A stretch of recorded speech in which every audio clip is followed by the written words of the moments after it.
میرا خیال ہے کہ یہ جو کچھ کیا جا رہا ہے یہ بہت بڑے ایک منصوبے کا پیش خیمہ ہے، اور امت مسلمہ کو اس صورت کے اندر پوری قوت کے ساتھ کھڑا ہونا ہوگا۔ اور سب سے بڑی اہم جو بات ہے جس کے لیے ہم کہتے ہیں کہ ہم نکلیں اور اس حوالے سے کوشش کریں اور اپنی نسل کو بیدار کریں، وہ یہ ہے کہ ہم بغداد کے اندر، ہم افغانستان کے اندر، ہم دیگر ممالک کے اندر کٹے بھی ٹوٹے بھی مارے بھی گئے، چچینیا کے اندر اور جو ہے وہ روس کی ریاستوں کے اندر جو ہوا، لوگ اپنی شناخت بھول گئے ہوئے تھے، لوگوں کے نام بھی مسلمانوں والے پہ نہیں تھے، ایسے بھی کہہ رہے ہو گئے تھے، لیکن اس کے باوجود بعد میں پھر کھڑے ہو گئے اور باقاعدہ اپنی ریاستیں قائم کروا لی۔ صلیبی جنگوں کے اندر جب ان کو شکست ہوئی ہے اس کے بعد انہیں سوچنا شروع کر دیا کہ مسلمان ناقابل تسلیم کیوں ہیں۔ ہوتا یہ ہے کہ جب بھی کوئی جمعیت ٹوٹتی ہے، جب بھی کسی قوم کو شکست ہوتی ہے، جب کوئی کلچر، کوئی تہذیب دم توڑتی ہے تو پھر دوبارہ پنپ نہیں سکتی۔ روما کی تہذیب، یونان کی تہذیب، اسی طرح آل ساسان نے 3150 سال حکومت کی ہے اور 150 حکمران ایک ہی خاندان کے تحت نشین ہوئے، لیکن آج تہذیب کا نام بھی ملے گا آپ کو، مصری تہذیب کا نام بھی آپ کو ملے گا۔ جب تہذیبوں کو توڑا جاتا ہے، شکست و ریل کا وہ شکار ہوتی ہیں، تو دوبارہ لوگ تو کبھی کھڑے ہو جاتے ہیں، لیکن تہذیبیں دوبارہ ٹوٹی ہوئی شکستہ تہذیبیں دوبارہ پنپتی ہیں۔ لیکن وہ سوچنے پہ مجبور ہو گئے، ہم نے بغداد کو اجاڑ دیا، ان کے سروں سے کھوپڑیوں سے مینار بنائے اور ان کی لاشوں کو جو ہے وہ گھسیٹ کے تہہ خانوں سے نکالا۔ پورا بغداد اجڑا ہوا تھا، کوئی ایک بھی متنفس نہیں تھا جو لا الہ الا اللہ پڑھنے والا ہو۔ لیکن کیا ہوتا ہے کہ تھوڑی دیر کے بعد ان کے ہاتھوں میں پھر اسلام کا جھنڈا ہوتا ہے اور ان کی وہ تہذیب جو ہم توڑ چکے ہوتی ہیں وہ دوبارہ پھر برگزر نکال لیتی ہے۔ طاقت کیا ہے؟ انہوں نے جو تجزیہ کیا، انہوں نے کہا 3-4 چیزیں ایسی ہیں جو ان کو ناقابل تسخیر بناتی۔ ایک تو قرآن مجید ان کو کھڑا کرتے ہیں، دوسرا ان کو حج کھڑا کرتے ہیں، اور سب سے بڑی بات جو ان کو کھڑا کرتی ہے وہ عشق رسول کی دولت ہے، اور اپنے مذہبی رہنماؤں کے ساتھ ان کا تعلق جو ہے وہ انہیں کھڑا کرتا ہے۔ پھر باقاعدہ اس کے لیے ایک منصوبہ کیا گیا، باقاعدہ کے تھنک ٹینک بیٹھے جنہوں نے فیصلہ کیا کہ کن علاقوں کے اندر کہاں زیادہ رجحان ہے اور ان کو کیسے توڑا جائے۔ تو باقاعدہ انہوں نے فیصلہ کیا جس کو علامہ اقبال نے ابلیسی سازش کے نام سے دینا پڑا۔ یہ افغان کی پٹی جو ہے یہ اپنے لیڈر کے پیچھے بنتی ہے اور ملا ان کا لیڈر ہوتا ہے، اس کے پیچھے چلتی ہے، اور آج بھی آپ دیکھتے ہیں کہ چاہے وہ غلط راستے پہ چل پڑے لیکن آپ نے ایک قائد کے پیچھے ہوتے ہیں، پیچھے ہوتے ہیں سوچتے ہیں۔ انہوں نے سوچا کہ کس طرح ان کو جو ہے وہ پامال کیا جائے، عربوں کو کیسے پامال کیا جائے، اور عشق رسول کی دولت جو کہ ایک بنیادی ماخذ ہے اس کو کیسے نکالا جائے۔ انہوں نے پھر اس کے لیے منصوبہ سازی کی اور پھر اس کے لیے باقاعدہ بنانے کی۔ وہ فاقہ کش کے جو موت سے ڈرتا نہیں، ذرا روح محمد اس کے بدن سے نکال دو۔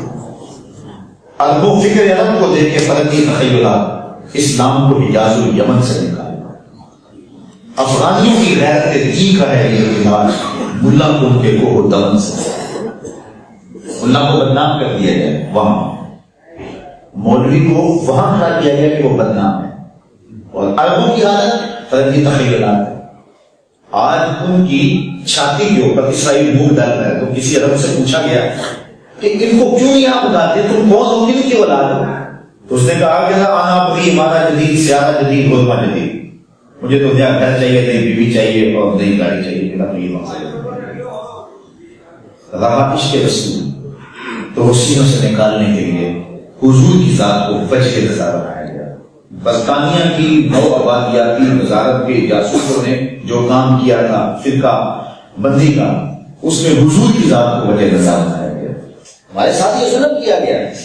آج زمین کی تہوں میں چھپے ہوئے تیل کو بھی یہ غیر مسلم دیکھ رہے ہیں، ان کے پاس ایسے آلات موجود ہیں۔ پہاڑوں کی رگوں میں سونا کہاں پڑا ہوا ہے اور کتنے فیصد ہے، وہ یہاں سے مشین لگا کے وہاں سے دیکھ رہے ہیں۔ ہمیں اس چکر میں ڈال دیا کہ نبی کو دیوار کے پیچھے نہیں دیکھتا، ہمیں کس طرف ڈال دیا؟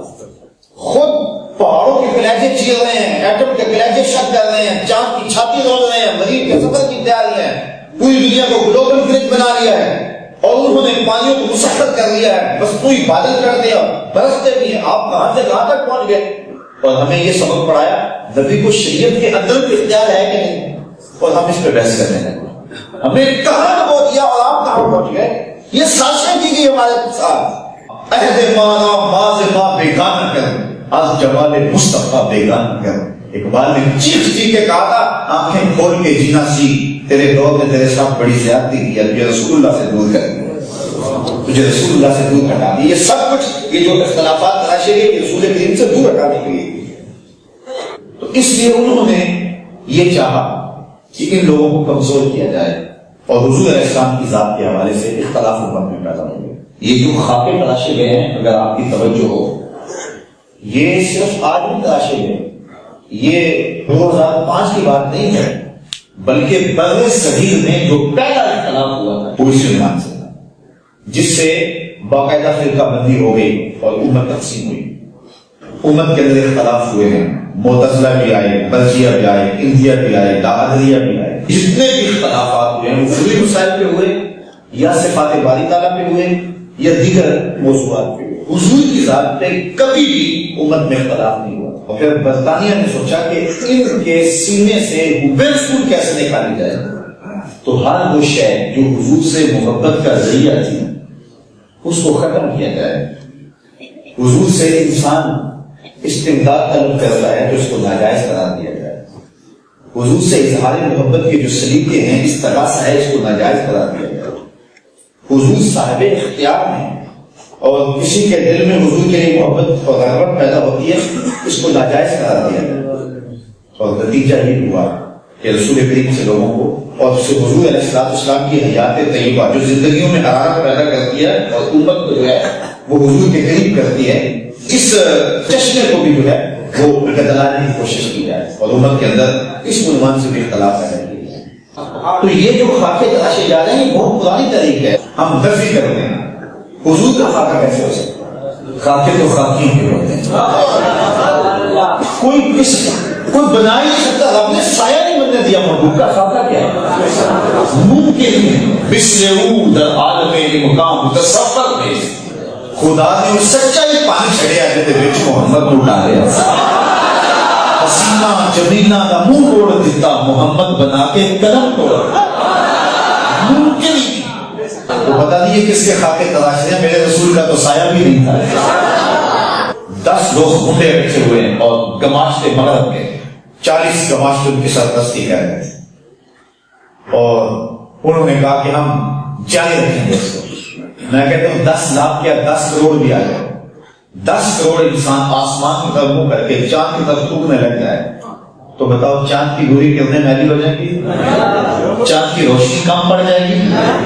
چاند چمکتا ہی رہے گا، وہ تھوکا ہوا سب کے منہ پہ آ کے رہے گا۔ ذرا تصور کرو کیا حال ہوگا تھوکنے والا، اور تھوکنے والوں تمہارا تھوکا تمہارے منہ پہ آ گرے گا۔ میرے محمد کا چہرہ کل بھی روشن تھا، آج بھی روشن۔